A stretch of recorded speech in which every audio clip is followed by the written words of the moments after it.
परं पाण्डुरङ्गं शूलहस्तं कृपानिधिं सर्वरोगहरं देवं दत्तात्रेयमहं भजे। जगदुत्पत्तिकर्त्रे च स्थितिसंहारहेतवे भवपाशविमुक्ताय दत्तात्रेय नमोऽस्तु ते।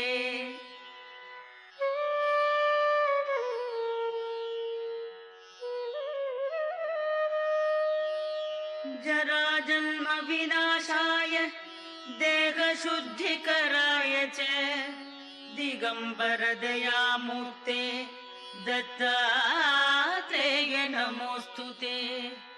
कर्पूरकान्तिदेहाय ब्रह्ममूर्तिधराय च वेदशास्त्रपरिज्ञाय दत्ता